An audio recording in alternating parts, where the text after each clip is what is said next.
پہلا زائر قبر حسین علیہ السلام کا جابر بن عبداللہ انصاری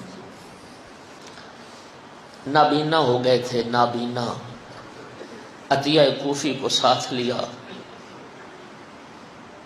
بطور رہنما ساتھ لیا صحابی رسول جابر بن عبداللہ انصاری۔ عطیہ میرا ہاتھ پکڑو، مجھے کربلا لے چلو۔ جب پہنچ گئے نا جابر حدود کربلا میں، فرمایا عطیہ پہلے میرا ہاتھ پکڑ کے مجھے نہر فرات پہ لے چل، میں غسل زیارت حسین کر۔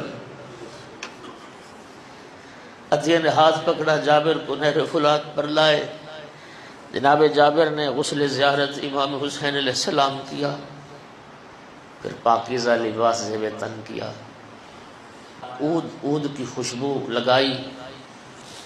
فرمایا عطیہ اب میرا ہاتھ پکڑ کے مجھے فرزند زہرا کی قبر پہ لے چل۔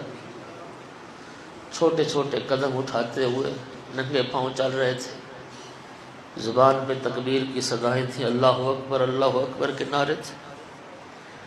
اور جب امام حسین علیہ السلام کی قبر مبارک پہ پہنچے، عطیہ نے ہاتھ رکھا، جابر یہ ہے فرزند رسول کی قبر۔ اللہ جانتا جب قبر میں حاضر ایک جملہ کا السلام علیکہ یا ابا عبداللہ، سلام کرنے کے بعد بے ساختہ روئے، یا حسین کہہ کر روتے روتے بھی ہوش ہو گئے۔ عطیہ نے چہرے پہ پانی چھڑکا، جابر ہوش میں آئے اور قبر امام حسین پہ بیٹھ کے ایک جملہ کہتے ہیں، سن لو گے عبادت ہو جائے گی۔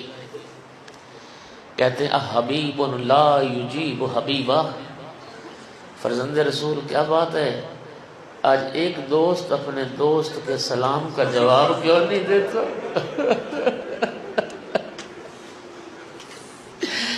آج ایک دوست اپنے دوست کے سلام کا جواب کیوں نہیں دیتا؟ پھر خود ہی یہ سوال جواب قائم کیا صرف رونے کے لیے، پھر خود ہی جواب دیتے ہیں، وہ کیسے جواب دے جس کی گردن کی رگوں کو کاٹ دیا گیا ہو، وہ کیسے جواب دے جس کے سر اور تل میں جدائی پیدا کر دی ہو، وہ کیسے جواب دے جس کے سر کو نیزے پہ سوار کیا گیا۔ اجرکم علی اللہ، اجرکم علی اللہ۔